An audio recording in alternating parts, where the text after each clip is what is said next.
The Mike and Tony Show is intended for a mature audience. Listener discretion is advised.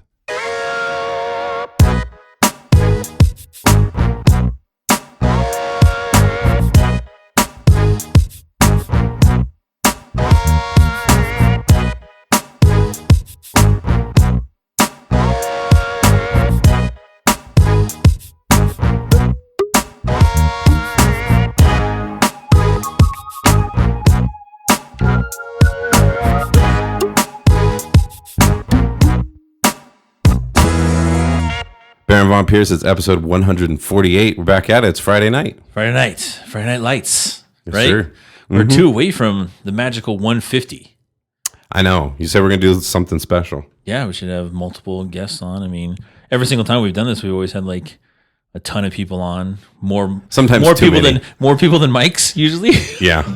Well, back before this wall was here, remember, there was just like people all across the couches Just sitting over on the here. couch, It's too much. drinking and hanging out. Not into the live audience thing. Do you want to introduce our guest? We got somebody really cool on this week. Yeah, man. So today we have Justin Freeman. He is a bodybuilding coach, opposing coach, bodybuilder, and ex-military as well, right? Marines. That's correct. And also Awesome. one of the founders of J-Walkers Apparel. They do a lot of form-fitting jeans. They do joggers, shirts, belts, fanny packs, jerseys. I mean, Fanny packs. everything. I'm in, bro. Yeah, All of it. Yeah, those just came out. Oh, that's tight. Yeah, that's cool, man. but welcome, man. Jack Thanks of for all coming on. trades Yeah. over here. Yeah, I'm trying to do a little bit of everything. Heck yeah, man. Bro. I know it's like when I was scheduling with him, I was like, try to get, I've been trying to be proactive and getting people like month out, 2 months out. And when I got with him, he was just like, I'm restocking. I got to figure out any times like that. Because every time you see him online or Instagram, everything like that, he's always like restocking. He's always doing something with this apparel. Heck yeah. I see the shirt. That's a shirt right there, isn't it? Yep, and I'm wearing my joggers. Are you? You know, it's comfortable. Oh, yeah. You know, if it doesn't feel good, I'm not gonna wear it. Yeah. Yeah. Heck yeah. I want to also say that I think I was the first to get the joggers. Yes, you were the first. He like hand delivered them to my house when I ordered damn. them. Yeah, I don't even think they were online yet. Actually, I just dropped. Look I at gave you, the link. Pierce. It must have been like 2 minutes after I actually posted it. Yeah. Getting that pre-swag over Yeah, there. man. They're, I mean, like you said, they're comfortable as shit, dude. Those joggers, they're amazing. I got a black pair and I got a gray pair. Yeah, Max actually designed those joggers. So. Oh, yeah? Yeah, so we switch off, but for the majority of the stuff we have now, Max is designing most of it. I'm more of the QC, so he's the guy who always wants to try new stuff, and I'm always about let's just build upon what we already have. If it works, I don't change something that's not broken. Why So it's fix like, and if you bring some new stuff, if it breaks, I don't want it. Yeah. So, Yeah, for sure, bro. yeah, I'm just very harsh on him, but he's bringing a lot of new products. Like fanny packs, not my thing, but there's Definitely my thing. That is there's a market for it. So Yeah. that's the thing we got to capitalize on. The markets that people don't actually.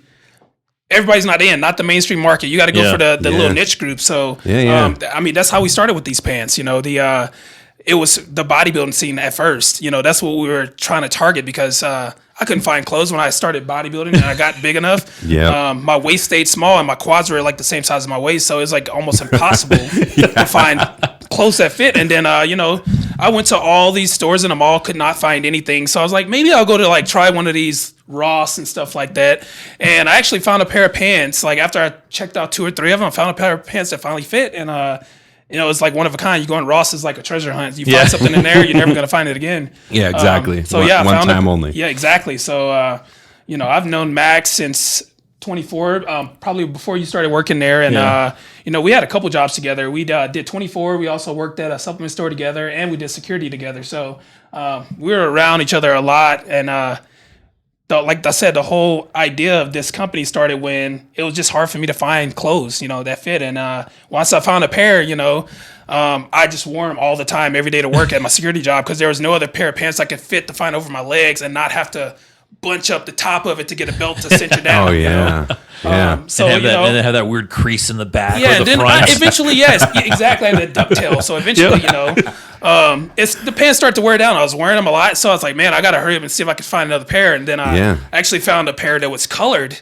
And it was green, and so I went into the supplement store. Max was like, "Man, I like those pants." And I was like, "Yeah, good luck. You're never gonna be able to find these, And I explained to him how I have to go to like 5 or 6 different stores to find a pair of pants that fits. And he's sitting there. He's like, you ever just thought about doing your own? And I was like, I don't know, man. It's kind of risky, So he's like, yeah, we have these military benefits because he's ex-Navy and I'm ex-Marine. So, there's a lot of help for us veterans out there. But obviously I didn't want to, go into the avenue because I was like, we weren't serious about it at first. And I was like, you know what? We know people that make clothes and it wouldn't be hard for us. So he actually had a friend of his that was into clothing.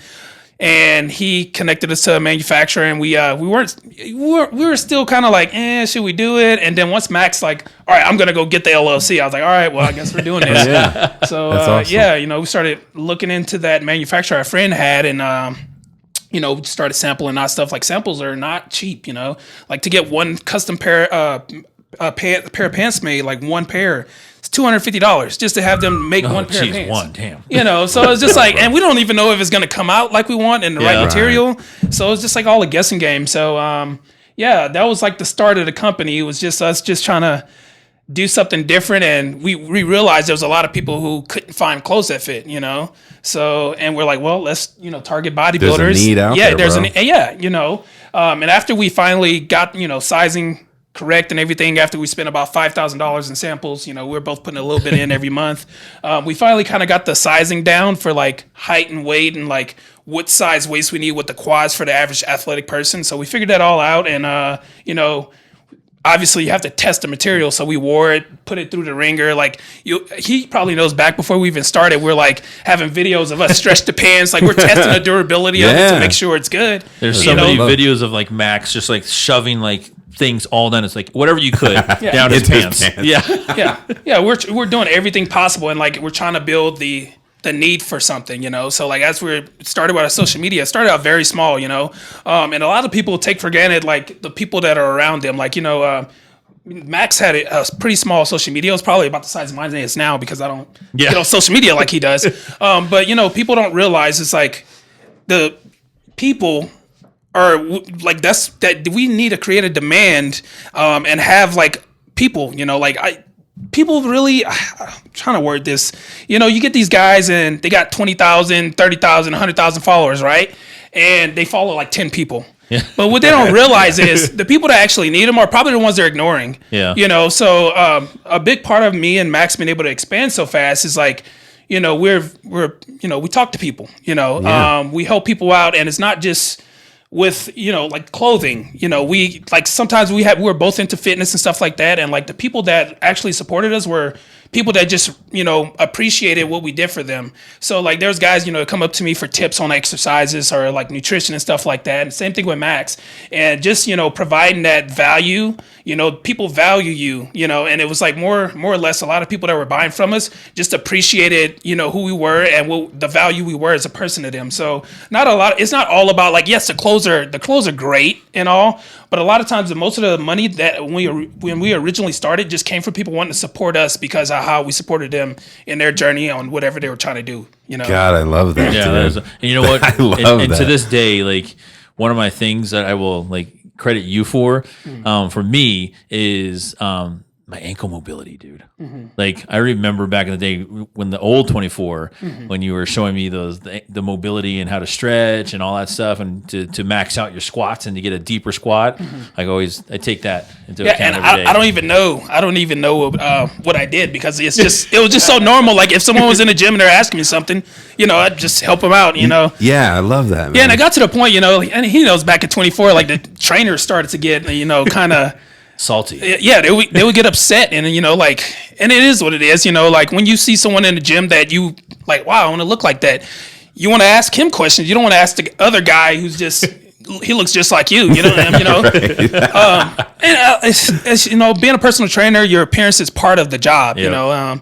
And you know, I wasn't that kind of guy. I realized, you know, like they have a job to do, but like honestly, a lot of times, you know, there's people just looking lost in the gym, you know, and I was pretty friendly, so it was just easy for them to come up to me and ask me any kind of questions they had, you know. Yeah. So, you know, get a lot of trainers just like spying on me, looking to see if I'm trying to get clients at the gym. And it's just like, you know, I really don't have time for personal training between, you know, doing my security job back then and trying to do stuff with J-Walkers. It was like, I don't have time for that, you know. You're just being a good, helpful person, you know? bro. I love that. I mean, I learn stuff from people in the gym all the time. I mean, there's exercise, like just tricks I've learned from guys with disabilities just in the gym, like doing what they have to do. And I'm like, you know, I saw like even at the 24 we used to go to, there was a guy doing, he was doing curls, and I watched how he took his feet and he elevated the front of it to help him from rocking. And I was like, I go up to people, I'm like, hey man, never seen that before. I'm going to use it. So, you know. Like, nice, dude. To see the J-Walkers brand come from what I remember in the very beginning, like when you were first starting off and just like bringing people pants from your trunk of your car. Yeah, pretty much, you know? I mean, we had everything in his mom's basement. So it's just like one of those stories. You start in the basement and then next thing you know, have to move it out of there, get in a little storage unit. Then two storage units. Then that's not enough. So then you get a bigger one. Yeah. And it's so, like I said, it's so crazy just to see the presence that he had and to see how much you've grown. Yeah. And like, I always love supporting the homies, right? You know, anybody that you're close with, you know, so, you know, I bought a few pairs of the original J-Walkers, and then I got some joggers. So let's go back though. When did you start? So we had the idea in our head. So at the end of 2017, like this is, you know, after I do my first, you know, pro show and all that, you know, that's when I blew up really big. You know, I went from like 170 pounds to 210. And it was still just, it was just all in my legs and arms. So like I said, it was hard to find clothes. And, at the end of like, you know, 2017, me and Max were like starting to talk a lot, you know, after we met and everything. And we started working at the, it used to be called Punch Bowl. I think it closed down. We were working security together, and I went to visit him at the supplement store because like I said, we had 3 different jobs together. I went. Wait, Mike, he's come up before on a podcast. No? Yeah. I did one a while back. It must have been with Will Grimes. So I did a podcast with him maybe a year and a half ago. Oh, that's something like that. Maybe almost 2 years ago. We started it, like the LLC started in like 2018.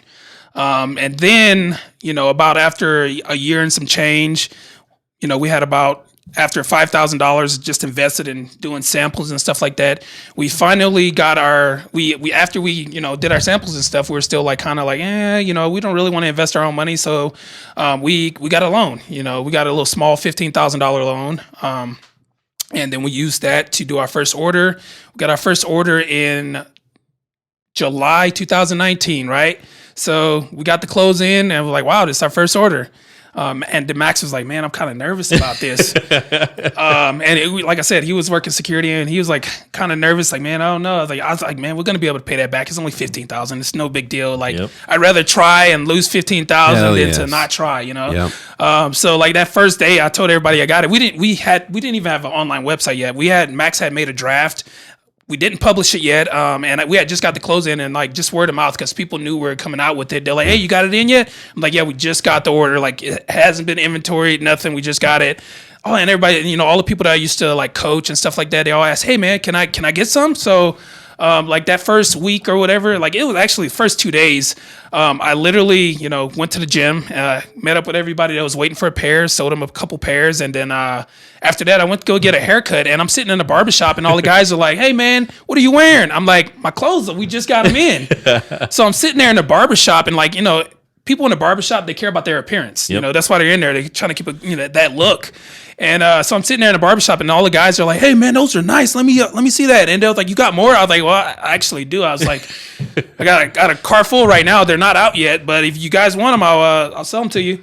So went in the barbershop and like wasn't expecting that. And like my barber, you know, I used to train him. So like I said, it's what your value is to people. People support you if you support them. I've always helped him out, and like anytime he had questions, he knew I was the guy to come to. If he needed any health questions. So anytime there was a chance for him to support me, he wanted to do that. So he's in there like, hey, try my man's pants on as I'm getting my hair cut. And so like there's just a set of pants just sitting on the couch. So everyone's coming in and like picking up these pants. Next thing you know, I get my haircut finished, and everybody's like, hey, so can we get some?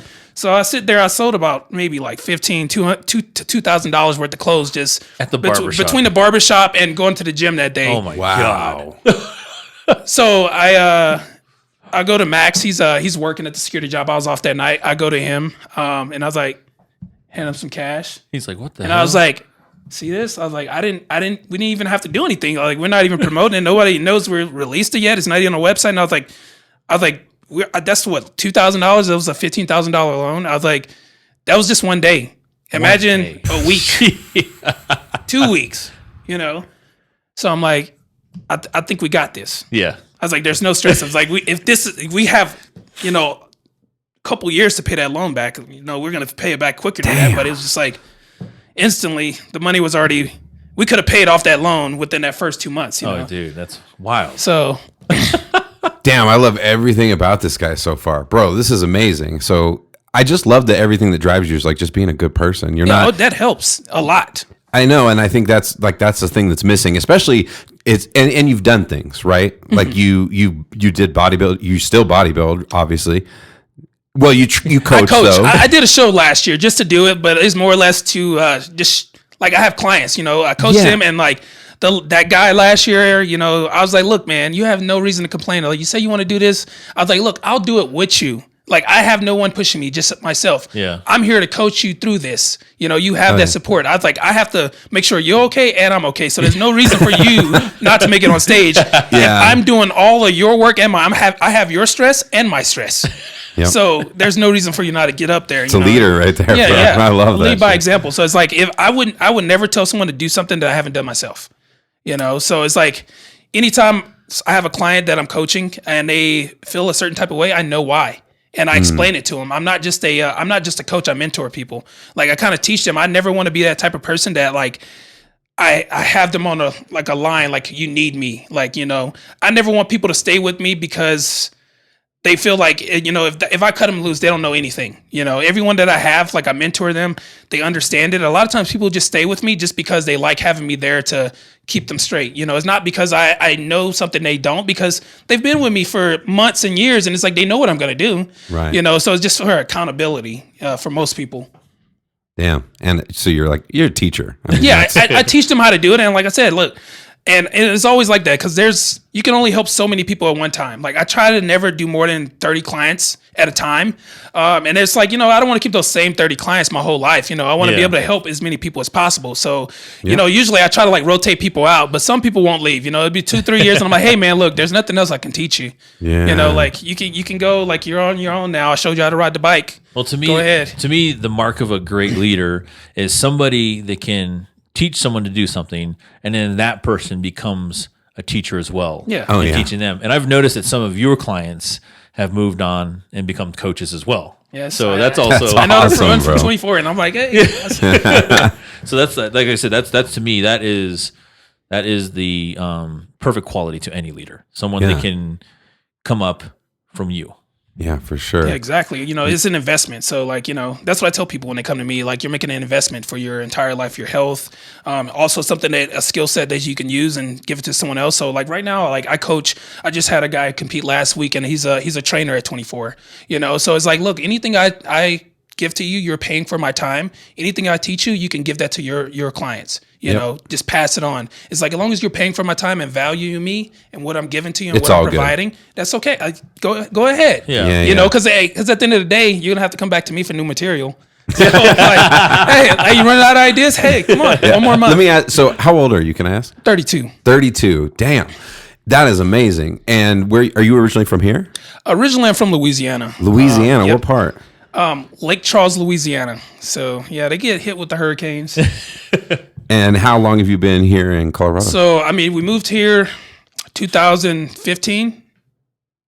No, actually not 2015. I'm sorry. 2005. Okay. Right before Hurricane Katrina. So we got here, I would say a month and a half before Hurricane Katrina hit. Oh, geez. Yeah. Surely you used to have family there and stuff? Or? Yeah. I mean, they're all fine. None of them live in New Orleans, so that was the worst of it. So because I mean, they're below sea level. They're in a bowl. Yeah, where is Lake Charles? It's about 2 hours from Houston. So if you draw the Louisiana, which is a boot, I'm at the Achilles tendon of the boot. Oh, okay. Gotcha. What's I'm trying to remember. Bossier City. Is that what I'm thinking of? The one that you went to? Yeah, it's like two cities together, kind of almost like Denver, Aurora. I don't know if Bossier City's the right. It had two names. I don't know. It's Baton Rouge? No, it's like right over the border. We drove, and it was because we were gonna go to New Orleans, and we decided not to. We just stayed there. But it's in like the northwest corner, just like right over the border. Right when you get there. So I don't know how close that is, but yeah, it doesn't help if I can't remember the damn name. So you're. What do you wish people knew? Let's start with bodybuilding. Like, what's one thing about bodybuilding you wish people knew that they don't? That's a hard one. I mean, it's just that the drugs don't do it all for you. You know, like a lot of people rely on the drugs. I'm all for people doing whatever they want and experimenting. But there isn't one way to do everything. You know, there's different ways to become successful. So that's the thing. People always say, oh, well, you have to do it this way. It's just like, with business. I have no degree. I didn't go to college, went to the military. My business partner, no college degree. Neither one of us went to school for fashion design or anything like that, but we somehow created this business. So there's not always one way to do everything. And that's the problem I have with the bodybuilding, where they're like, well, it's just one way. This is what you got to do to get to the next level. That's not necessarily true, because I didn't do it that way. And the standard way that everyone does it, like, I got my pro card. That's what everyone's trying to get as a bodybuilder. And I didn't have a coach. But this day and age, unlike back in the day, they didn't have Google search like we do. So, I mean, there's a lot of bad information out there, but Google is a very powerful thing. I mean, that's how, that's how we grow our business. We use Google, ads, all that stuff. So me having Google and not being cheap as I was, I want to do it as cheap as possible, not pay someone. So I was just using what you have in front of you. It's like, if you can't afford it, use what free information you have, So that's what I did, and I realized, I mean, I've always been athletic my whole life. I was in football, track, wrestling, all that stuff, So I already knew how to work hard. Going to the gym's fun. The one thing that I was missing was the nutrition aspect, because I was the type of guy, I would train really hard, but you can't really outtrain a bad diet, So like I did cross country when I was younger. I didn't understand why I'd feel heartburn all my life, and I was like, how do I run 10 miles? How am I getting just heartburn all the time and everything? It was what I was eating, In Louisiana, we eat a lot of fried food, pork, every like I said, like everything's fried, and just, I mean, that's what Louisiana is known for is food, So any and everything you can eat, people would eat it, In Louisiana, they eat chitlins, Yep. Yeah, it'll eat they'll eat every part of an animal. Like you got pig ears, pig's feet, they eat tongue, everything. Nothing's off limits. Let me tell you my chitlin story. Okay. So Tracy Banks, one of my great friends, he was my best man at my wedding. Yep. His family came into town, and my buddy Tracy's from Mississippi. Mm-hmm. And so his family's coming over, and he wanted to make it traditional. Their Thanksgiving traditional, and we always did like a friendsgiving kind of a deal. And so they had greens, they had everything, and they had chitlins, right? And he's cooking the chitlins. His brother comes into the kitchen as he's cooking the chitlins, and he gets some of the chitlins, puts it in his mouth. He goes, "Oh, you didn't clean these too good." And I was like, what? You know what chitlins are, Dollar, right? I was actually going to fucking Google it. I don't even know. They are intestines. Yes. Oh, boy. Yes. Shit. They are intestines. Like I said, they eat every part of the animal. It says you cleaned it too much. Yes. He said you cleaned it. it smells up the whole house when you're cooking it too. So they have to use vinegar to cut the smell. But he straight up was just like, when the sound that he made, he was eating, he just looked at him, he goes, you don't clean them too good. I was like, oh God. I mean, they're actually tasty, but I would never eat that again in my life. When you're younger, you don't really have a choice on what you're eating. Whatever your mom puts on the table, you're going to eat it. Yeah.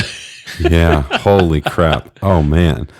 Something's called chill. Yeah, and I mean, I've heard it my whole life, but I never really bothered to understand what it Come in a was. big red tub, frozen. Usually made from pig intestine. Yes. Yeah. I mean, that's also what they used to use for the specialty in Louisiana called boudin. It's a stuffed sausage with rice, pork, and everything in there. And the casing of it is the pig intestines. But now they use like a different synthetic casing because people are like, I'm not doing that. Not eating intestines. Yeah.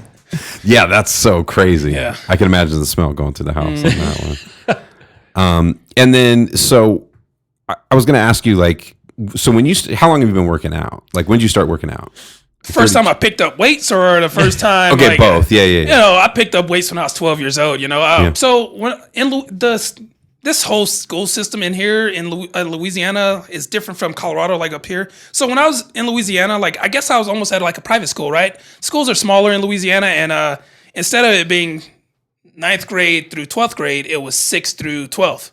Right. Oh, okay. So no middle school. No middle school. It's a junior high. It's connected to your high school. So when you're in 6th grade, you're seeing seniors that are like huge. And you're like, wow, Yeah. am I going to get that big in the next couple of years? Like, holy crap. Like, you know, you're not seeing just kids that are 2-3 years younger than older than you. You're seeing everyone as a full adult. And it's like when I was in 6th grade, you know, I was still playing Pee Wee football and stuff like that. But our practice field was right next to the junior varsity and varsity field for high school. So, you know, like the coaches would, you know, every once in a while take a pic like, oh, that kid's going to be good when he gets up here, you know, and this and that. So, you know, after, you know, that first year, like some of the coaches are already looking at me and stuff like that.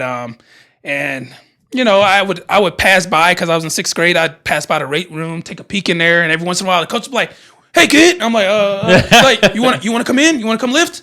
I'm like, don't worry, just don't tell your mom. Don't tell your mom. Let's show you how to do this. You know, so I didn't sign any waiver or anything, you know. That's so crazy to me. I teach middle school, so I teach 6th, 7th, and 8th, and trying to imagine 6th graders alongside like seniors and high school. I'm watching a guy bench 400 pounds, and I'm like, I get under there and like I put a 25 pound on there, and I'm struggling, you know. Yeah, how funny. Yeah, so that was pretty much when I started picking up weights, you know, and then I already was starting to lift at that age. So when I finally moved to Colorado in 8th grade, you know, I get to school and I get the kids in Louisiana and Texas and all those places like that. They're just built different. So I get here and everyone's staring at me like, who's this jacked kid? And I'm looking at them like, what do you mean jacked? I'm normal. You go down there and everyone's the same size or bigger than me. And I'm like, what are you talking about? This guy's jacked. And I'm like, and you guys need to go down south where all they do is live, breathe, and eat, you know, for football, you know. Yeah. There was like literally when I was in Louisiana, it was football, basketball, track. So when I moved up to Colorado, I was like, wait, you have a swim team? You're like, what is you have a wrestling team? Yeah, what's field hockey? Yeah, exactly. I'm like, what are lacrosse? What is that? Yeah. You only have the main sports, you know. Like a lot of people don't branch off from that in Louisiana. They stick to the bread and butter sports. Yeah, you know. So I mean, also I was from a smaller school, so when we weren't even 1A.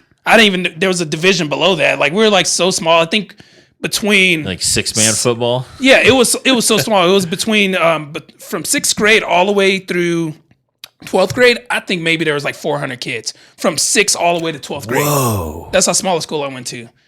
Well, that's the wifey. Versus I come here and I get my freshman year and there's over 900 in my freshman class. I was like, that's more than my whole junior high through 12th grade or through my 6th through 12th at my other school. I'm like, holy crap. That's the wifey when we talk about us growing up, because my wife grew up in a small town in northern Colorado called Kersey.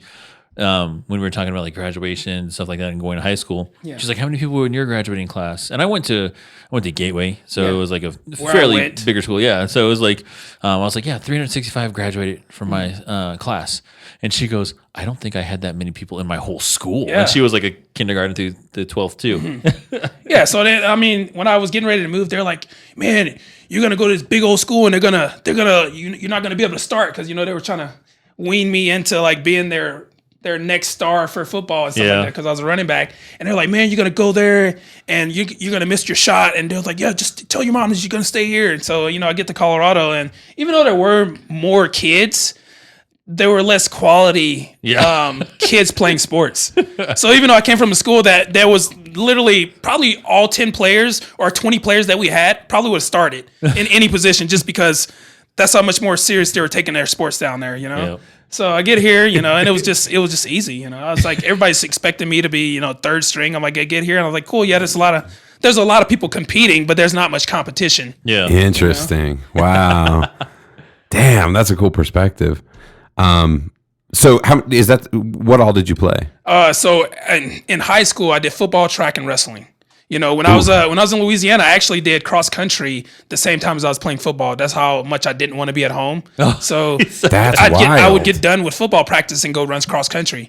And that's what was crazy. I was like, I couldn't understand why my stamina was so bad. But it wasn't until later on after the military, I learned about nutrition. I was like, man, if I had known what I know now back when I was in school. But I thought about it. I was like, yeah, I wouldn't have had a chance anyways. I got to eat what's on the table. Yep. Yeah. That's so true. Yeah, I don't take it for granted, but that also gave me an iron gut being able to eat all this nasty food. And now, most people get, food poisoning, and I'm sitting there like I don't feel anything. Yeah.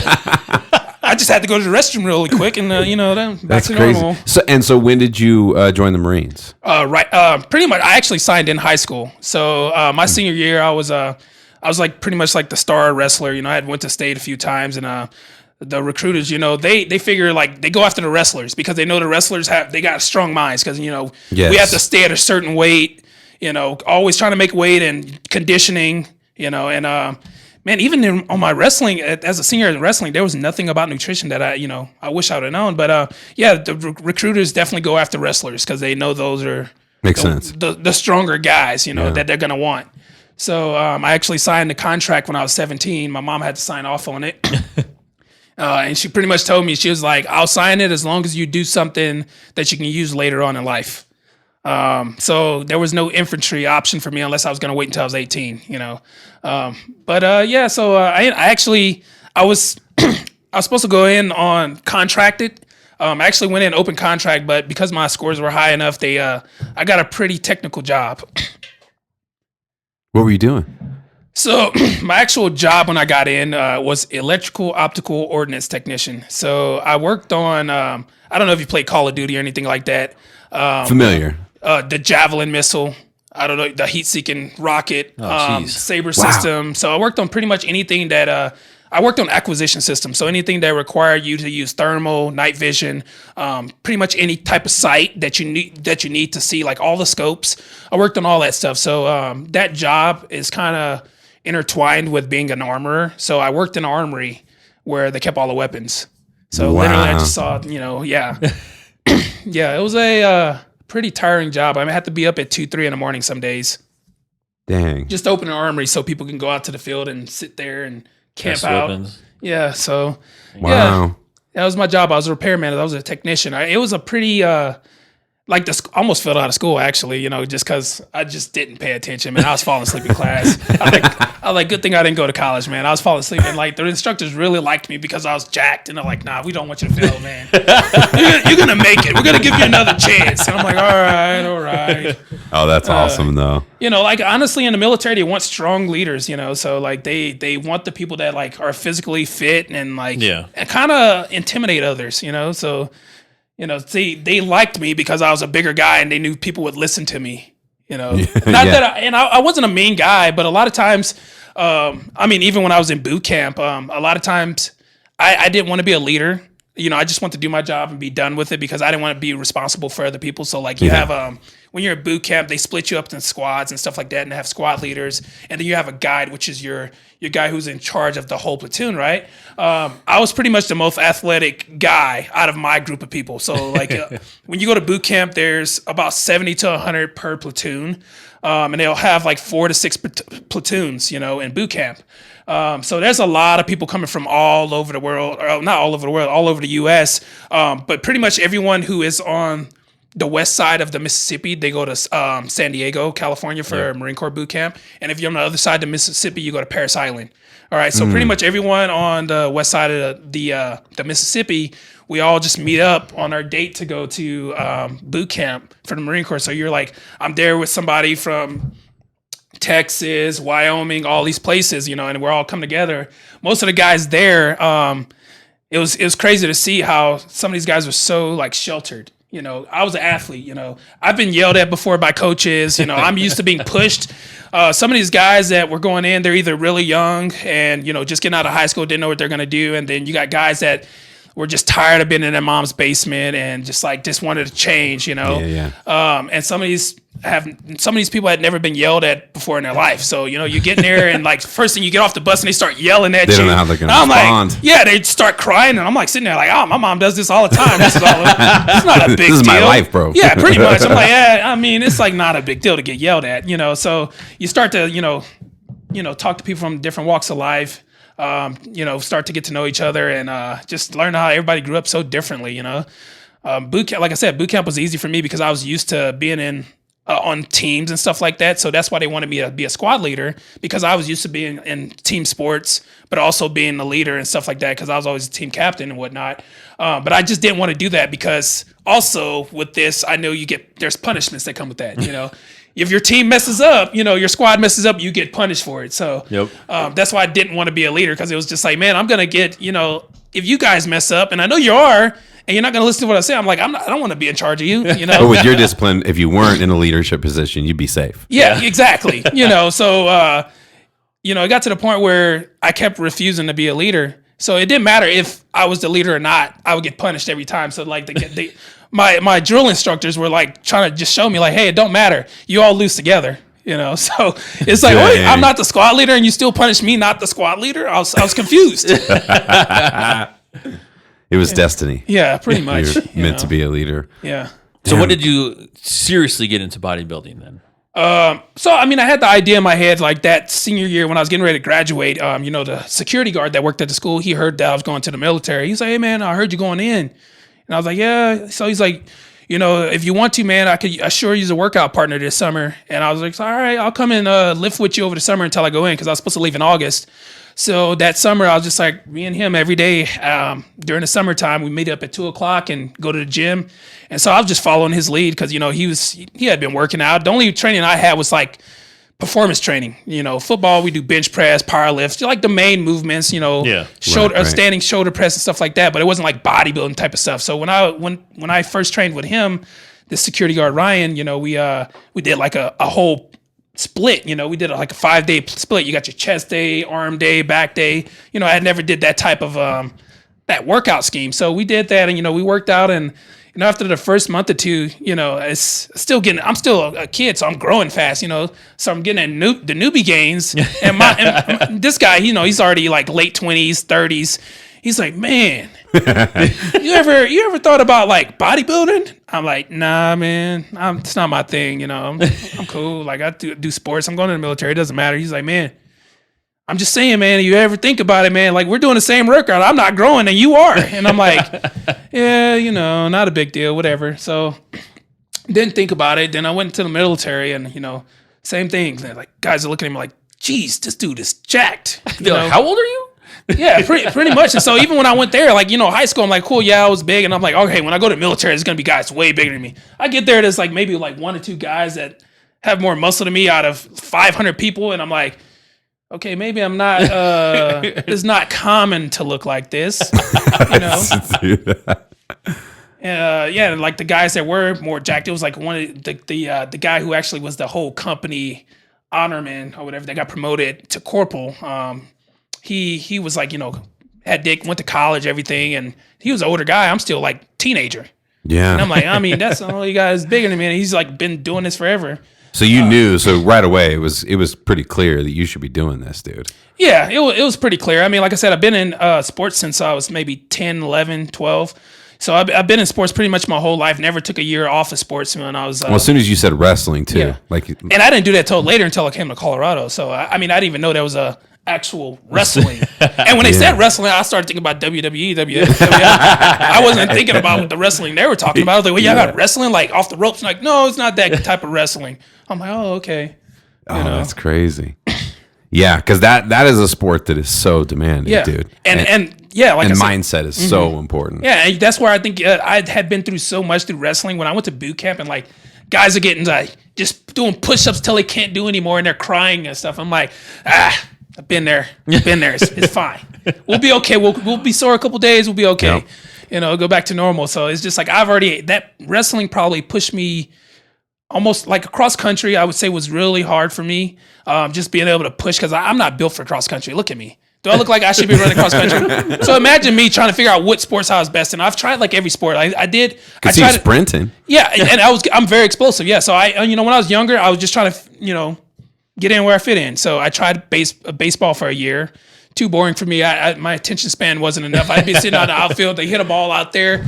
I'm too busy just zoning out to even be there. I tried basketball.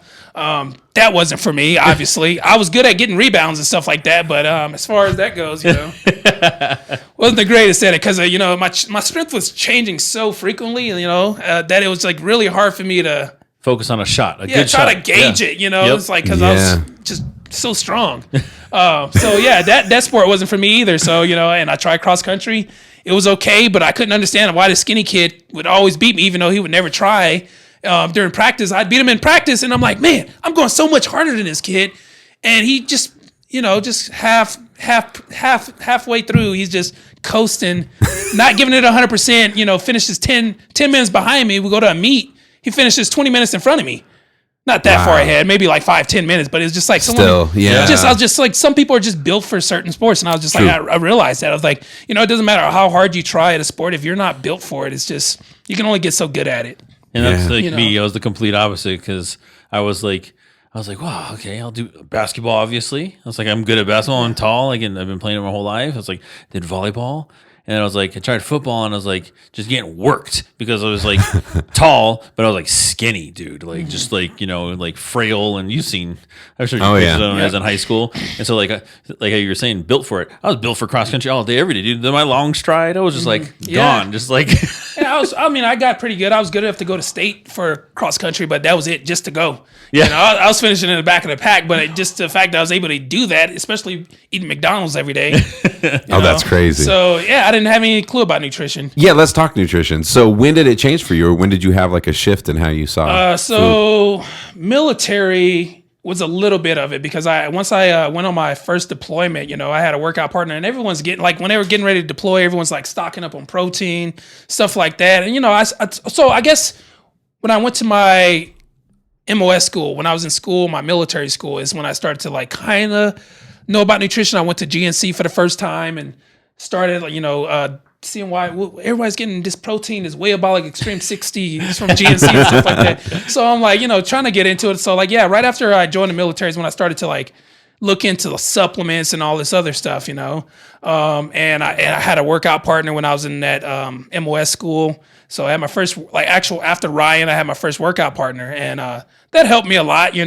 My actual roommate in my MOS school was the most jacked. The most jacked dude. I don't know why they put the two biggest dudes in the same room. That was not a good idea because we ended up getting into a fight. So too much testosterone. Over something stupid as him folding his sheets on his bed. Which is crazy because years later I ended up coaching him for a bit. Oh, so, that is funny. Yeah, so we were good friends. It's just two alpha males in the same room living together. So me and him were workout partners for a little bit, and he was actually stronger than me, and it kind of upset me, Because like to see someone that literally went into the gym and like we're still teenagers, right? Seeing someone just be able to just bench 315 on incline bench nonchalantly as a teenager. Damn. And I'm like looking at this guy like, how the heck is this guy benching 315? And he went to a small school in the middle of nowhere. A small Christian school. Yeah. That's all they did. All they knew was football. And I'm like, man, this guy. So I'm like, trying to keep up with him. And eventually I catch up to him, but it was just crazy. I had to have somebody stronger than me to push to the next level. That's crazy. That's how it affects you, though. Yeah, it just has to show you, like those smaller schools, like for example, Brock Lesnar, like grew up like in the middle of nowhere too, and then he went to like the University of Minnesota. He went to the University of Minnesota, and as an 18-year-old kid, have you seen Brock Lesnar before? Like when he was in college and stuff like that, he's like as big. Oh yeah, he's always been big. I know. Yeah. So you see some of these people that go to like the smallest schools. Like I said, he went to a small Christian school, and I'm like, this guy is the strongest dude I ever seen. He had faith. He was just like, 400 pounds, nothing. God got me. Damn, that is really, really wild. Have you had any injuries over the years? Oh yeah, torn hamstring, tore it straight off the bone. God, Yeah, bro. so that's completely gone. I tore that actually on my first deployment. So yeah, Really? How did you do that? Sprinting. You know, because I grew like that was like so on my first deployment was when I really so I had been lifting and stuff like that, but my first deployment was when I really decided, all right, it's time to get big. You know, so I went from like 100 and because like when you come out of boot camp, you lose a lot of weight. All you're doing is running, running all the time. So I got into boot camp. I was the lightest I had been since I was like a freshman or sophomore in high school. You know, so I was like all the way back down to like 140, less than that, and I was like, holy crap. You know, I was wrestling 60s as a senior. Yeah. So it's like, man, I dropped another 20 pounds, and I'm supposed to be growing right now. I'm a teenager. So after that, I got to once I finally got to my first duty station, I was just like, all right, it's time to get big. And then as soon as I got there, they're like, hey, by the way, just so you know, we're getting ready to deploy. I'm like, what? I just got here. We're already about to deploy. So yeah, no, I got ready for that. And where'd you deploy to? So we were on a MEU. So we were on a naval ship. So we were floating around the Middle East, and we were docking every once in a while. There was some strange things that went on. This was right around the time Osama bin Laden was taken out. This one I was out in the middle of the ocean. Oh. So I'm not gonna SEAL Team 6 is on your ship, huh? I was on those Navy ships that were sitting in that area. Yeah. So Wow. yeah, so we went to a special code. I don't know how much I can say, but anyways, that year in 2011, I was out there when it happened. So and we had no communication with the outside world. So they got these different codes they use, and when we're on a certain code, there's no outside communication. And we sat there with no communication for about a month or two, and then 2 weeks after they gave us communication again, that's when the announcement came. Osama bin Laden's been killed, and I was like, "That's strange." We're sitting out in this region where they're looking for him, and there were some SEALs on my ship not too long ago. Where are they now? Well, that's why I have a buddy too. He was in the Navy. Yeah, and he was on ships too. He was a nuke, but he was on a ship, not a sub. And so he had told the story before too. He was like, "Yeah, man." He goes, he's like, I found out that SEAL Team 6, which is like the best one, he's like, was on their boat resupplying. Yeah. He's like, but we didn't know until afterwards. Yeah, like, you don't once know. they were gone. Yeah, he's like, like I said, the announcement after we came back and they were allowing us to email, our families and stuff like that. It was like 2 weeks later, then they like made the announcement. Yeah. So and during that time, like we were doing all of our like. They were going like, we were making little stops here to Jordan, all these places around that area. And it was just like, I worked in an armory, so I was the guy responsible for handing out weapons. So, I would get, the higher ups, officers and stuff like that. I get the notification like, hey, we need you to open the armory, 3 a.m. I'm like, 3 a.m.? I need to open an armory for some guys at 3 a.m. Where are they going? I didn't question it. I just woke up at 3 a.m., signed my logbook, went in there, and I'm not going to speak too much on it, but like I said, I wrote in that logbook, whatever, handed out the weapons. They came back a couple hours later, logged it in the book. And then when the whole thing came out about, he had been killed, I was like, Wait, wow. What weapons did they that use? is a crazy perspective. There was a lot of things going on around that time that I was putting two and two together. There's military police on the ship, and there was at one point when I was on the ship and I woke up for that call to go open an armory.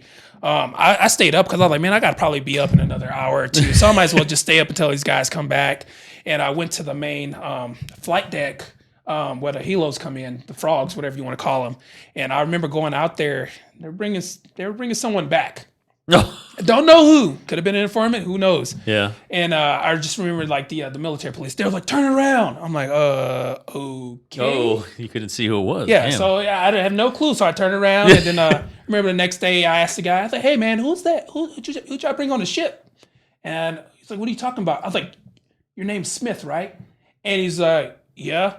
And I was like, how would I know your name's Smith if you're not wearing your blouse right now? Because your blouse has your last name on it. Yeah. And I was like, he wasn't. He was just wearing a skivvy shirt. And I was like, how would I know your name's Smith? There's a lot of Smith. Smith's a common last name. I was like, no. I saw you last night. So I'm just sitting here thinking like, man, maybe I'm tripping. So I go back to my armory, look at the logbook. I'm like, nope, I definitely got up at 3 a.m. to open this up. Yeah, and open this up. So I was like, I'm not crazy. And then, like I said, a couple weeks after I had did that, the announcement. Damn. That's wild. So I'm like, I don't know. That is wild. I don't know much. That's all I know. Damn, that's so crazy. So that was like 2011, something like 2011. that? Yep. Yeah, holy shit. Yeah, my first deployment. How many times were you deployed? And how long did you serve, by the way? And thank you for your service, too. So obviously I did 8 term, but 5 of it was active and the other 3 reserves. So that deployment was 2011. And then I kind of did a mini one. That one didn't count. So then in my last deployment, so I'm going to say I did 2 real deployments because the other one, I wasn't there for long enough. The last one was to Yemen, Sana'a, Yemen, protecting the embassy. So that one got kind of crazy too. You know? Can you talk about that or not so much? I mean, I can talk about it. You never know the full story. They don't. So there's a system, right? You know, the officers. I was enlisted, so we're the frontline guys. You know, I was with an infantry unit. Even though my technical job wasn't infantry, I still trained with them, did everything they did. So I was with infantry, and there's security clearances. So for me, I had a secret security clearance because of all the equipment I worked with. Armory, So yeah. I had to get secret, and then above that, like if you're in communications, you need a top secret security clearance and stuff like that. So there were certain times I would know stuff that I shouldn't know because comm guys like to talk to me. Because, you know, I was the only one that wasn't like a infantry guy. Yep. So, because they didn't have friends, so they call you pogues if you're a person other than grunts. So there's like kind of that separation. Like you either a 0311, which is infantry, or you're everything else. Everything. Yeah, so you weren't cool if you went 0311, even though I did everything they did. You know, went out to the field with them, all their exercises. So I had to do their job plus my job. I had to still do their fire watch, everything they had to do. You know. Oh yeah. So I not only did I have to go and do work posts like them, do my 8-hour shift, but I had to go fix their weapons after they got done breaking them. Damn, that's crazy. Yeah. What takeaways do you have from serving in the military? Like, what was some highlights or like anything you learned or that changed you or anything like that? For the most part, I mean, I was kind of already aware how the world was. You know, there are some crazy people out there, and you know, I love my military brothers, but some of them they should not be in the military. There are some psychos out there. And you learn a lot about people being on deployment. You learn their entire life, how they grew up, what made them the way they did, why they joined. Spend a lot of time together. You're sitting there for 8 hours on post. So like usually you go on post and it's like 2 people per post, and like so you're sitting there, so you stay awake. Talking, yeah. Yeah, you know, so you have nothing else to do except just you're looking out, making sure nobody's trying to take out the embassy. You know, you're watching for different things, and so you're sitting there, you're getting to learn about different people and how they grew up. So you're sitting there for 8 hours, you have nothing better to do, so you just start talking about your childhood and this and that. Yeah. And you know, some people you realize they got some screws loose. You need a hug, bro. I've literally definitely been on posts with people, and they're like, I just want to know how it is to kill somebody. And I'm like, what? Whoa. Wait, so did you join because you just want to know how it feels? You know, I'm like, man, they need to start doing psyche evals before people actually get in. Yeah, that is so damn crazy. You would be surprised. So I met different peoples from all over the world, different countries, you know. Most of the Marines were from Texas. I'll tell you that. Yeah. If people from Texas love the military, and that's where most of the people come from that I met. They're all mostly from Texas. Interesting. Mm-hmm. Damn, that's crazy. Do you ever think about the military at all, Pierce? Yeah, remember we discussed this before? My buddy that was in the Navy, my mom and his mom wanted us to do the buddy pass, the buddy system. Oh, I do remember that. Where you go to like the boot camp together and you do the there's same a couple school guys together. that did that, yep. And so I was, you know me, I'm goofy, dude. Like that's not my life. So yeah. Yeah, it's for some people. It's not definitely for me. Exactly, and that was my whole thing. At first, I thought about the whole doing 20 and retiring early. Retire by the age of less than 40. I'd be like, dude. I'd be like You'd be 30, set. 38, 39. fully retired, set. That's only 6 years from now. Now that's not going to happen. Yeah. But I'm just saying, like, you know, I do 20 and easy life, but also it's just like, man, dude, I want to spend 20 years of my life planned out by someone else. But you know what I've noticed too? So like with my friends that were in the military, some of them need that structure, dude. Oh yeah. They There's a need lot their of people life who- planned out for them because the minute that they got out, like their world just crashed. Like they didn't know how to do this and this, manage just money. routine. They didn't know how to manage money. Like I had a buddy who routinely was like, "Hey man, Mike, can I borrow $100 to pay my cell phone bill?" Like I didn't plan. Ex-military guy? Yeah, I Oh, didn't dang. plan right, man. So Yeah. I was like, "Yeah, dude, I'll pay your cell I'm phone not gonna bill." lie. I wasted all my money when I got out too. So I came back from that last deployment with a fat bank account. Yeah. I could have bought a house right then and there. I look back on it like that would have been the perfect time to buy a house. Yeah. I literally didn't even work for the first year I got back. I had that much saved up. I'd take everybody to eat out every night. I get down to the gym like, hey, you want to come eat with me? Let's go. Then did that for a whole year straight. That's awesome. I spent, believe it or not, I tallied it up. I have the receipts. I spent $19,000 on food in 1 year. Oh, gee. $19,000 on food. Damn. The first year I got out. Oh man, I want to hear like that. And so, and that was my buddy too. So he went over seas too. So he was stationed in Bahrain, and so he'd go to Abu Dhabi and like Dubai a lot too. And he was always out there. He's buying cameras. He's buying suits, like custom suits and this and that. It's cheap. And because at the same time too, he's getting combat pay. So it was elevated more. He got extra money, and then when he came back, he had all this cool stuff. But then he had no money because he spent everything that he had. And then that's... I mean, borrow a couple bucks, bro. Like, honestly, it's really hard to spend. You don't even think about spending money. There's nothing like if you go on a real deployment, what are you buying out there? There's nothing you can buy. You're in the middle of nowhere. You have no service. Your cell phone doesn't work. Right. So you get the call every once in a while, but it's like you really can't spend your money. So like on my deployments, I like when I first got back, they always talk about the military guys that get that 25% APR on the first car and stuff like that. That's literally what happened. So luckily for me, I went on my first deployment because like as soon as I got to the field or to the fleet, I went on my first deployment. So I didn't have a chance to buy a car. So when I got back, I went to buy a car and also I had no credit. I'm straight out of high school. Nobody taught me about credit. That's the one thing that I think these kids are missing. Needed. Yep, 100% is agree. being taught about credit. I didn't know anything about credit, and it took me way later in life to learn that, I wish I would have had this information, so I'll make sure I pass it on to the next generation. But I had cash saved up from the first deployment, so I went to a dealership and I pretty much paid him because I saw how much interest it was. I was like 25%. It's like I can't do that. So luckily I had this lump sum of money in my account, so I gave the guy pretty much. I paid for almost the whole car except for $5,000 of it, just so I could start building my credit. So I bought an Audi. Shouldn't have did that. Bad decision, but you get that military money and you don't have bills because your healthcare is paid for. Yep. I wasn't paying for rent because I was living in barracks. That's what they call them. So no rent, free healthcare. I'm guaranteed a paycheck if I get sick or not. If I freaking break my leg and I can't work for 2 weeks, I'm still getting paid. Why not? Let's go to dinner. So pretty much, it was guaranteed money. I knew twice a month I'm getting paid no matter what. While I'm under contract, they own me. I'm getting paid. Yeah. So well, those things take time to figure out in life, you know. And man, it's so awesome to hear your whole story, dude. There's so much packed into that. Starting back, and I think so much of it comes back to sports and discipline.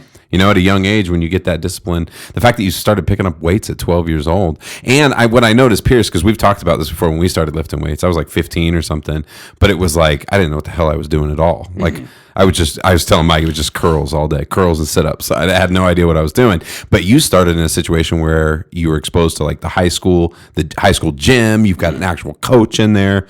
So you built a really solid, strong foundation. I think that's awesome, man. And I think it set you up for life now. I'm really excited to see what happens with the clothing and stuff. What do you see as the future for that? Well, we're expanding a lot right now. This year's been pretty slow, honestly, compared to the last few years. But honestly, in the short amount of time frames from 2019 till now, I would have never guessed, being able to, hit over six. I didn't even think six figures was possible, let alone seven. Seeing that much in gross sales, I was like, wow, we actually did that. Most people don't see that in an entire life. Yeah. Well, they say, most businesses are completely in the red for 2 years at least. Yeah. Our first couple years, we got lucky. I wouldn't say we got lucky. We're very consistent. But the pandemic and COVID, it actually helped us a lot, because imagine this. When they shut down everything, right? Yeah. You couldn't go into to stores and try and clothes. So imagine this: you want new clothes, you're stuck at home. All you're doing, you're sitting on Google all day, and what can we do to get your attention? We can push ads. So we started pushing ads, and also we had a free return policy, which, you can't even go in a store and try on clothes. They told you, hey, we don't want contamination. You can't try it on, blah, blah, blah. They could buy our stuff, try it on. If it didn't work, they could send it back. Mm-hmm. So COVID, we actually had the biggest growth. That was like one of the biggest years for us. Amazing. When all the other businesses were failing, we were actually growing, That is exponentially that year. And especially right after they started giving they gave that PPP. They gave after that first big lump sum they were given. I believe it was in April, like the relief. Oh yeah, the relief funds. Yeah, yeah, they gave that relief in April. Man, our sales skyrocketed. I bet. Oh I man, bet. because they couldn't go nowhere. They're just people spending their money. Yeah, They're like, I don't have to pay my bills right now. Just I'm buying clothes. Damn, that's wild. yeah. Like I said, from the growth that I've seen when he first started, like about the time when I met him to now, dude, like his website has even changed. Like at first it was like, your homies, your friends, as his models. Now he has like professional like skaters, UFC people, stuff like that, like as his freaking That's models, freaking dude. dope. Like Yeah. How many guys is it? How many people do you got? Is it just you and your partner? Just me. So Holy look. shit. So it's just me and him as far as like. So we're the two owners. But you just work with people. Yeah, so we I guess you 1099 them. We have contractors that do different things for us. So like we just actually hired a marketing team. It's not cheap. They're getting paid more than I am right now. So from J-Walkers, most of the money that me and Max really don't pay each other that much from the J-Walkers. So all the money that we get, it goes back into the business restocking. Smart. So that's the thing. If you use the money that you make from it, how do you expect to expand? You have to put more in every time, you know. Keep it growing. Yeah, keep it growing. Put the money back in. Don't just take it and keep it where it's at, Because if I restock with the same quantity every time, how am I gonna grow? So like I said, most of the money we put back into the business. And like the expansion right now, like it started off with me and Max both doing like the marketing and stuff like that. And then as we grew, we had to like kind of separate, like I do all the customer service. I do the shipping and packing. I deal with defects with the manufacturers and stuff like that. All that stuff, like anything that deals with just quality control, making the customer happy. That's what I do. Max is on the other hand, he sells the product. Yeah. So he markets, finds new people, and so he does one end, I do the back end. So he's the face. yeah, it's a good partnership though. Yeah, and we both can't do that job, so like the job I have isn't it's not as time consuming, I would say, as it's like physically time consuming. Yeah. So I have to physically be here. Yeah. His job, he doesn't physically have to be, he can be anywhere and do his job. I have to be here. So, and I don't mind because I don't travel that much. I'm I'd rather be at home. Yeah. So he likes to do things and that works out for him. And as far as me, I'm better with customer service and people yelling at me. It doesn't matter. You can yell at me all day, call me names. I've been in the military, but call me anything you want. Like whatever, bro, whatever. At the end of the day, people are like, well, you guys suck. I'm like, cool. We don't need your business. We'll get it somewhere else.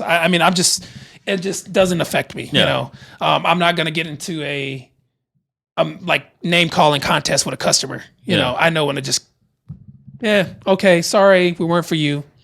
On to the next Just customer. moving on. Just move on. Yeah, there's more fish in And the sea, bro. I'm better at that than him. And we kind of realize each other's strengths and weaknesses. And That's important too. we realize like, I'm good at this. I'm very calm. I don't get upset. You get a little upset when someone name calls you and, you want to just flip them off and whatnot. So we're different in that aspect. So it's good to balance each other out. we balance each other, So he moves pretty fast on things. I'm slow. I procrastinate a little bit. So we kind of balance each other out. So like if he wants to start something, new product, I'm always a little skeptical about it and I'll find ways out of it. Like, I don't like the quality of this. So if we actually do go through with something, it's been very thought out and all the possibilities of it, the product going wrong and whatnot. and we refine it. So he'll get an idea, and I'll just kind of like, this isn't a good idea, and then we'll just kind of work back and forth until we agree on something. It's nice to have two people, yeah, to bounce stuff off. I'm looking at this crazy picture of you guys on your website where he's like, hold on to the 20 mile an hour.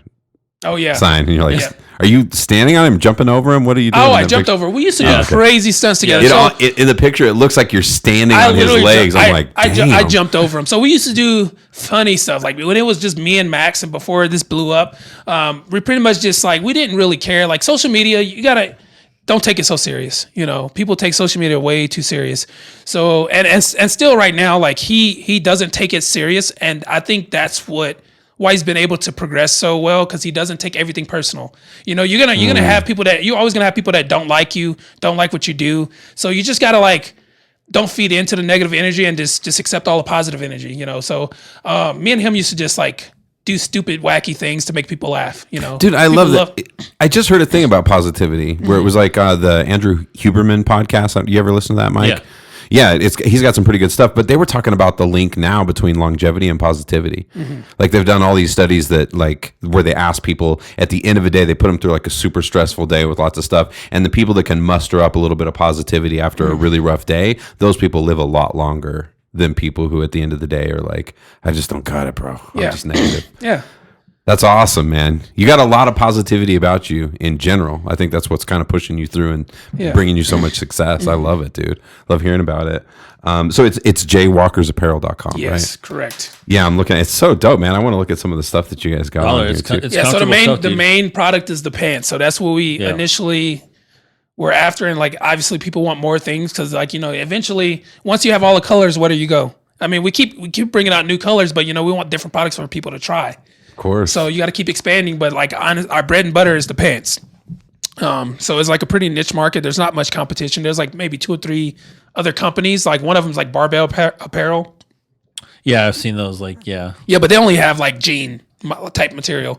Whereas our stuff, like we have like every color. So, and a big thing about the pants was, I was kind of upset that women can just go anywhere in yoga pants. I was like, I want something I can wear that's comfortable, and I can go anywhere and people will accept it and not look at me like I'm crazy. If I go, I go somewhere in some men's spandex, like actual just regular spandex, and go walk into a restaurant, they're gonna look at me like, "What the hell? Are you serious?" Yeah. At least with the J-Walkers, I can wear that, and it's like, it's kind of dressy, so it's not like, but also I can still do activities in it, and not feel uncomfortable. So originally I was wearing those pair of pants that I had, the original pair that wasn't J-Walkers. I was wearing those, like, 'cause sometimes I'd be crunched for time. I come from like working at the supplement store, and then right after that I would have to go into my security job. So I'd have like a 30-40 minute window, and I'm like, I don't have time to change. I still want to get my pump on. So I'd go in the gym with the pants on, and they were so stretchy. I was like, man, just imagine if I had a pair of pants where I could just go and get a quick 20-minute leg pump, and then that's what's so dope. I was looking. Yeah, that's what I was looking at. It's like you can wear this stuff anywhere. Yeah. Oh, dude, there's multiple times I've seen this guy squatting and leg pressing. And So it's called athleisure wear. Athletic clothes that's comfortable. Wear it anywhere. So it's like the Lululemon for women. We got J-Walkers for men. Hell yeah, dude. That is awesome. Is this something you want to be doing the rest of your life, you think? Not necessarily. I mean, I wouldn't say I'm passionate about clothes. I mean, I like how it's expanding. We'll see how it goes in the next year or two. It's not something that I feel is my calling, It could be something that leads to it. Yeah. But like I said, like all this stuff, everything's connected. Everybody's connected. Bodybuilding led me to J-Walkers, because they needed J-Walkers, but now obviously we've expanded, and most of the people that are wearing the clothes are BMX bike riders. Because at first we were just focusing on like, it can fit your waist and your quads, but the pants were so stretchy. BMX guys they tried them on, and what they realized, they could just slide it over there because they saw how we stuffed all the stuff in our pants, and they're like, hey, we can put our pads under these. Interesting. So that's why the BMX bike riders like it because, usually you have to put either your pads over the pants, or if you try to put them under, you have to have really baggy pants, and then what happens when you have baggy pants? It gets caught. Yep. So they like the fact that this was form-fitting, but still not restrictive. So even though they're form-fitting, they're breathable, flexible. They don't restrict your movements, and they don't get caught on anything. So you're not going to have to worry about your pants getting caught up in your bike chain and flipping over. Sounds perfect. You know, and also you can put your pads under there and not worry about, you know, it being too tight. So that's why a lot of the BMX bike riders like it, just because they're so versatile, and allowing them just to be able to freely, you know, move around. So we get guys that do like the there's BMX freestyle, right? And then there's guys who do like almost like motocross but on bicycles. And these guys love the pants. So they're just, you know, pedaling like they're doing motocross on the dirt tracks. And these guys love the pants because they don't restrict mobility at all, and they're so lightweight. You mentioned though that it's not your calling. Do you have a calling, you think? I mean, I at the end of the day, you always want to do something that you wish you had when you were like, that's how I feel. Like most people, something they were missing when they were younger, they wish they could provide that for someone else. Yeah. You know, so for me, it's like the nutrition, right? So I wish what I had known now, like, I mean, I've never went to like a really like rich school. So when I was younger, like that school was pretty, you know, like poverty, right? I went to Gateway. We already know that school is bottom of the barrel. You don't get hand me down everything. So they don't get that much money, right? From, you know, their city. So they're one of the like poor schools in the area. You know, I would consider them like that. I think Hinckley even has more money than them. So that school, they didn't have much, there's not much money they can spare. So when it comes to coaching, they can't afford a coach who knows like everything about nutrition, all aspects of, you know, sports. You know, you get a coach that's just actually a science teacher or a history teacher that's just good at yelling at you and making you try harder, you know? So I just wish, you know, I would have known nutrition like I do now back then, because had I known this stuff, how much I would have performed so much better. So imagine this for wrestling. Yeah. You know, I'm growing every year. You're a teenager. You're growing out of control, right? So in every year, I'm like forcing my body to stay at a certain weight, but I was doing it the wrong way. Yeah. You know, I would start eating less, making my body stress out, versus if I'd have known what I know now about nutrition, like you can actually eat more and lose weight. You know, there's different ways to do it, you know, versus me just like, man, I got weigh-ins today. Let me spit in a bottle for 3 hours, try to pee and just nibble on an apple for the whole day to try to make weight. Wow. That's so unhealthy. Yeah. You know, and we didn't know that. They're like, don't eat or drink anything. You got to make weight.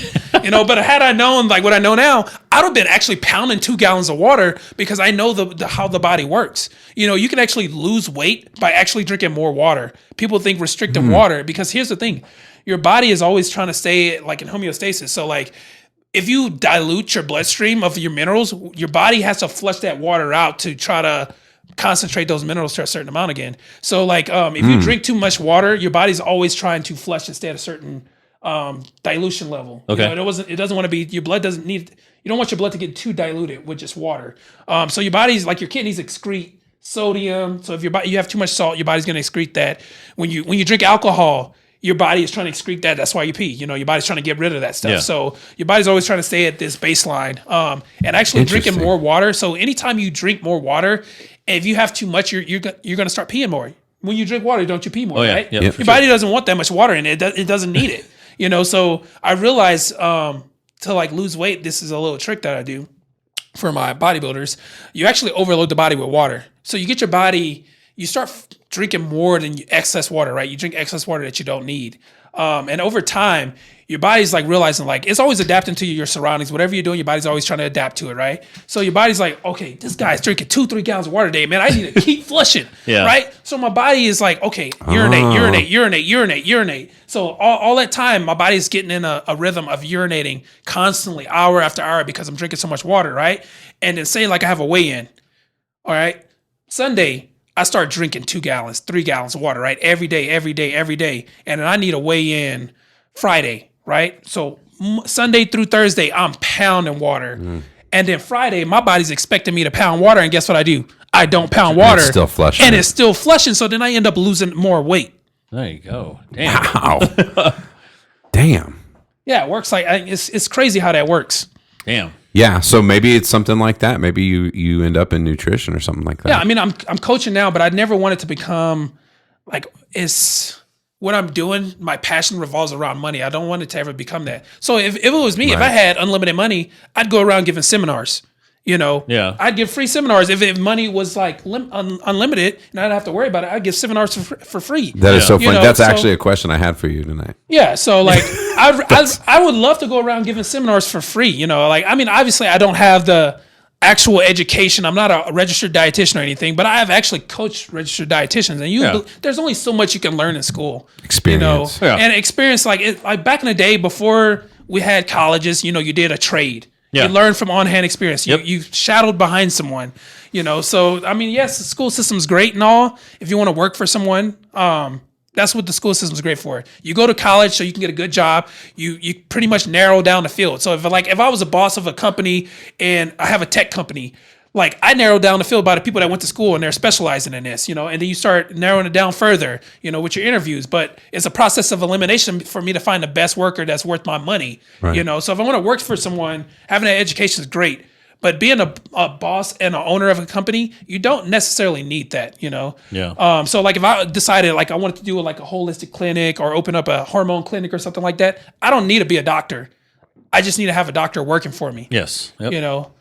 So it's money. Money is like pretty much what rules everything, So that is going to determine how fast you can grow, what you can. It's tricky nice. to avoid getting stuck in that mentality, right? Yeah. Like as it builds. But I think that's where all the strength and everything you're doing right now. It's just that positivity and like coming at from a place, like you said, just like helping people. Yeah. And if money was unlimited, you just go give seminars to give back what you wanted. Just like exactly. So I mean, and that's what sucks, So it's like I have to charge people for coaching, and a lot of people can't afford it, So I'm trying to not make it coaching my like me rely on coaching as for income. That way I can like actually still be affordable for people, because with the knowledge I know, I feel like I'm worth a lot more, but a lot of people can't afford that. So, with having J-Walkers allows me to be more lenient where my prices as far as coaching goes.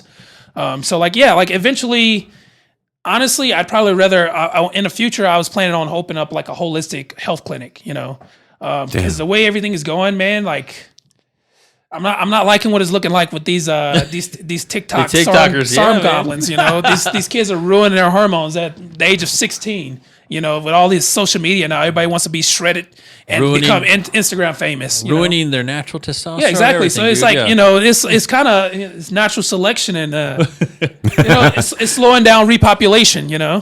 Yeah, it's crazy. What's the most annoying thing or the thing that you hate the most that you see like on TikTok or on Insta or something like that? Honestly, I don't even look at TikTok anymore. It was too much. I tried it. My business partner's great at it. He has a big following on there, but I just stay off of TikTok. He's on there. He's crushing it, but I just can't do it, man. It's just, and also I'm like, I feel like I'm too old for that, Like I mean, it's like 10-year-olds on there, and they want to dancing. They're doing dancing, dude. Whatever. So my kids, I have 3 kids. One's 16, one's 13, and one's 12, and so they have TikTok, and so I just want to keep an eye on things, like know what's going on and see their profiles and stuff. I told you the story, right? Yeah. I downloaded it, opened it up, and it was like, bro, it was like 25 minutes later. I was like, oh my god, bro, I can't stop scrolling. You got lost. I immediately deleted it. I was like, this is dangerous. I'm just going to take my kids' word that they're being brainless scrolling, just looking at random things, And I'm just like, I don't want to get sucked into that world. I already got enough of that with the Instagram. Instagram is like a, you got your different. There's the Facebook crowd. You got your Instagram. And you got your TikTok. The TikTok's the younger crowd. Yep. Facebook is my mom and all the family. Instagram's the right in between for like business for stuff. us, Yeah, for true. Yeah, I like the Instagram. That's pretty cool. Yeah. So now, being a coach, like, I've seen like the people you've coached and everything like that. Like, how many number ones do you have on your all time? Do you keep track of that or anything like that, or number ones? Like your overalls, people that won first, won. I honestly, Are you talking about bodybuilding people he's coached? Yeah. I don't have a favorite. I've coached a decent amount of people. Like I can go down the list. My winning percentage is pretty good compared to the people that have lost. Like there's a lot of coaches that have more like titles, overall wins and stuff like that. But as far as like percentage wise of my people that succeed and win their first show, I don't know many coaches that are higher than that, and especially the way I do it a healthy way. Like like I said, I'm not against using enhancements, using steroids, PEDs, whatever. I'm not against that, but as far as me going as coaching, I try to not have people focus on that being what They're they number need. one. Yeah, Yeah. like it's not the It's only not way. gonna yeah. It's not the only way to win. And not to mention that alone is not going to do anything. Exactly. You can take as much as you want, but it's not going to make you Mr. Olympia. Guys are doing it right now, and there's just so much to it. There's the way you train, your nutrition. There's just so much that's besides just taking drugs, because that's not going to win you the title. You know, even your lifestyle, just stuff you're doing outside of like gym, like who you're hanging out with. Are you staying up till 6 a.m. not sleeping? Your workload, that, everything affects you. So people I have to look at it as like multipliers. Say if everything was worth 5, the way you train, it could be a 1 out of 5. You know, the way you eat, your nutrition could be 1 out of 5. You know, your neat activity, what you're doing, your sleep and all that can be like, you know, rated on a 5 and get gear. If you multiply, like I always tell people, I always give them that analogy. I was like, if we got these 4 categories and you're a 1 in all those other categories and you're a 5 with gear, you're still a 5. Yeah. You can be a 5 on 2 other categories, be perfect on those 2, still be higher than that 5 on, you know, on gear, or 2. You could be 2 on everything. That's an interesting way to look at it. I look at it like that. It's like it's something to enhance what you're already doing. But if everything you're doing is garbage, it's a 1. You're enhancing garbage. Yeah, yeah, exactly. You're not gonna be that champion you think you're gonna be. I think there was a time where you told me that you had taken on a client and you were like, he's pretty good at nutrition. He's pretty shredded. The dude only eats fish and broccoli though. That's all he eats. Yeah, you know, you have to tailor it to. Yeah, I mean, everybody has their thing. So, and that's where the coaching comes in, because you can't just do cookie cutter for everyone. People have allergies. You know, some people like have religions. Like you know, the guys that used to train during that time of the year, they can only eat after Ramadan. Yeah, they can't do that. Yeah, so right now today's actually Eid, right? Yeah, I think it is. Yep. Yeah, it's like the big celebration.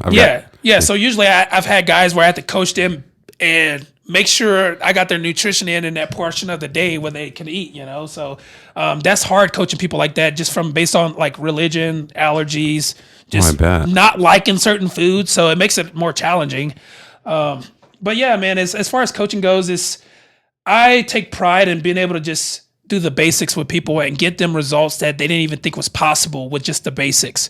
So like people think, oh, you can't get like that unless you take steroids and this and that. That's not true. That's all bull. Like I turned pro without, a lot of people still don't believe me. I mean, honestly, if I look at myself 10 years ago, will look at me like, you're lying. There's no way you did it.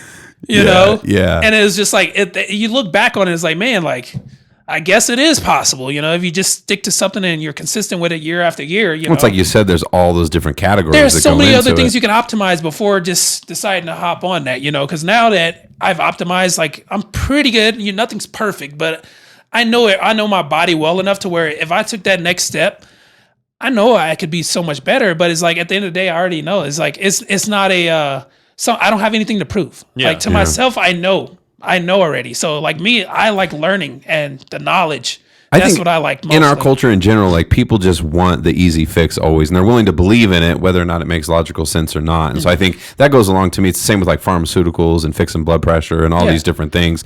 People just they want a quick fix. And so even if that's your thing, you want bodybuilding, you're like, oh man, I'm gonna gear just up. Get it. Yeah, just get it. And that's the one thing I'm really focusing on with my clients is just fixing their overall health. A lot of people that I've had blood pressure issues, all this other stuff. So my whole goal is at the end of their prep, if like they decide to compete, they can go get their blood work done or anything, and it's perfect. Yeah, they don't have anything wrong with them. They come out healthier after doing a contest prep. What most people say is so unhealthy. They come out healthier after being with me than before. Like I got guys right now that have had high blood pressure for the last 30 years, and right now they have normal blood pressure. And it's like, you know, that's how important nutrition is. So how would you do? Talk me through that a little bit. If somebody had high blood pressure, what kind of things do you do? So a lot of people think, and it sucks because I mean it's kind of true, but it's not true what doctors tell you. They say sodium. People focus on sodium. I got high blood pressure. I got to watch my sodium. Yeah. Yes, sodium attracts water, but also you have to remember your body needs sodium. Without sodium, your muscles lock up and they cramp. So you have you need that for contractions, you know, and to be able to relax and release because you have potassium and sodium and calcium, and that controls the muscle contractions. So sodium is essential, right? And a lot of people cut their sodium. Like a lot of women I hear, oh, I cut my sodium out. Because it's going to help them retain less water because water is attracted to sodium. Yeah. And when you have more total body water, your blood pressure goes up. But now there's something else that actually increases your blood pressure. A lot of doctors don't tell you. That's carbohydrates, sugars. Yeah. So a lot of times when people have blood pressure issues, it's not from the sodium, it's the carbohydrates. Because in order to store glucose in your muscle, you need water. Yeah. Your muscles is like 70% water, and you store glucose as a fuel source in the muscle. And in order to transport the glucose in the muscle, you need salt and you need water, right? So you're eating sugar all day. You're pounding like concentrated fruit juice with straight sugar, avoiding salt. Yeah. And you're gaining all this weight. That's where the blood pressure issues come in. Yeah. A lot of times, and everyone thinks it's sodium, but you got to realize, a lot of people don't realize this, your body is like I said, it's always trying to stay at a certain homeostasis and like a certain level. So in order to like flush out sodium, your body excretes it through your kidneys and you pee it out. So you ever look at your urine and you can see like that stream, like it looks like like waves. It looks like heat waves off the road. Yeah. You see those heat waves? That's sodium. That's in your urine. So Wild. yeah, so like your body is constantly excreting sodium through urine, through your kidneys. So it self-regulates the amount of sodium. So if you have too much sodium, your body will pee it out. Right. So it's always self-regulating. Stop eating all the sugar and processed carbs and yeah, exactly. You don't have to stop, but just moderation. Yeah. And with that being said, like I said, your body's always constantly excreting sodium and whatnot. What happens when you starve the body of something it needs? It retains it. It retains it. Yep. So imagine this. You've been starving your body of sodium for months, right? And it's something essential to your body that it needs. And all of a sudden, You get that. you go to eat sushi and you're just soy sauce, everything, right? And all of a sudden you blow up and you're like, oh, my ankles. Well, it's because you haven't had sodium you haven't had enough sodium in your body for so long. When you put that sodium in there, that water just went straight to it, know? And so your body hasn't had time to self-regulate the amount of sodium it needs because you've been depriving it. So instead of it releasing the sodium, it wants to hold on to all of it. yeah, that's so interesting. So it's just like that. Anytime you deprive your body of something, it's going to start craving it. Yep. Yeah, well, I mean, that's true of Fight or flight. of body fat too, with obesity and everything in the United States. I mean, that's so much of what's happening, and everybody's obsessed with cardiovascular exercise and like burning off as many calories as possible. But it's really that changing the composition of your body. We talked about that all the time. Yeah.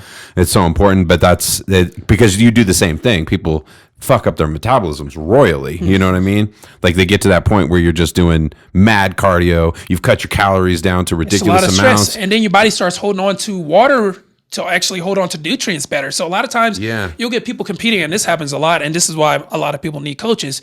They'll start cutting carbohydrates out and upping their cardio, 1-2 hours of cardio, and then their body, it starts to, there's all kind of chemical reactions going on, right? Your body starts releasing cortisol and all these stress hormones like aldosterone, all these hormones that increase water retention in your body.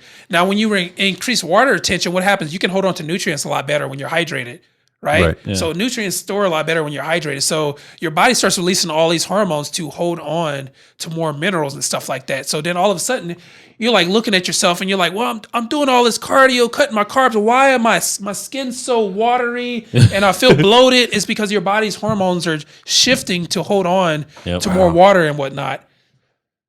Damn, that is so interesting. There is so much into it, and everything's controlled by your brain, Right. And people don't realize that, like your hormones are all controlled by your brain. Yep. Like how you think actually affects your hormones. 100%. Like if you feel depression and stuff like that, that has a negative impact on your hormones. Cortisol levels elevating. All that stuff is all connected. Yeah, and that stuff's all connected to everything too. Your moods, how much you sleep, right? Yeah, everything's connected. Yeah, well, that's what happened to Fran on his worlds when he went in there. Like his dog, that died like that week that he went to Worlds. Yeah, and it messed him up in his head. That's what he said. Yeah, and that's what he said too. His cortisol level was up, and he just held on to water, and he wasn't as flat as he wanted to be. Yeah, so like it's all connected in how you think. If you go into a prep and you're like just like, oh man, I don't want to do this, like your mindset really affects everything. Like how your outlook on things really affects I was telling one time I was training these twins, right? And this sounds interesting already. Yeah, so I was training these twins one time, and they're almost, exact twins, And one guy, he was the one twin he wanted to work out. Yeah. He's the one who pushed his brother to like, hey, let's go work out, right? So I'm training these dudes, and the brother who's motivated, I have them doing everything. He enjoyed the feeling sore after his workouts and everything like that. The other brother didn't like it. He was like, "Oh man, I don't want to go back." And like his thought process on how his outlook on like when the one brother, he was like, "I'm sore. I did something." Like Yeah. The other brother's like, "Man, this sucks. Like I don't want to go back, and wanna I'm gonna be be sore." sore again." And I trained them for about eight or 9 weeks, right, together. And I noticed at the end, it could be just who knows. But at the end of the training, like they were doing the same exact sets, everything. It's just one brother enjoyed it, the other one didn't. Damn, you did like a little mini experiment right there. I wasn't even. It wasn't even intentional. But I noticed at the end, I was like, his arms are a half inch bigger than yours. Yeah. And I'm like looking at this. I was like, I wonder if it just has to do with the fact that he comes in happy, and it wanting to work, whereas his brother just like dreading, like, can we get this over with, man? Like that is fascinating, dude. And I'm like, I want it psychologically if that stimuli is helping him, to produce the right hormones. Damn, dude. Hell yeah, bro. Oh, you got to come back sometime, man. Yeah. We need You're more very time. interesting to talk to. So J-Walkersapparel.com. Go check it out. At this episode 148, Pierce, in the bag here. Yeah, man. We got 149 coming. Jordan from Misfit Media. And then 150 we're trying to work on. Get a whole bunch of big people going on. But yeah, definitely check out J-Walkers. They're fucking comfortable. And thanks to you, Justin. Just really appreciate you taking the time, being here with us and everything. No problem. Appreciate it, man. you, man. And with that dollar, it's a wrap. Cheers. Cheers.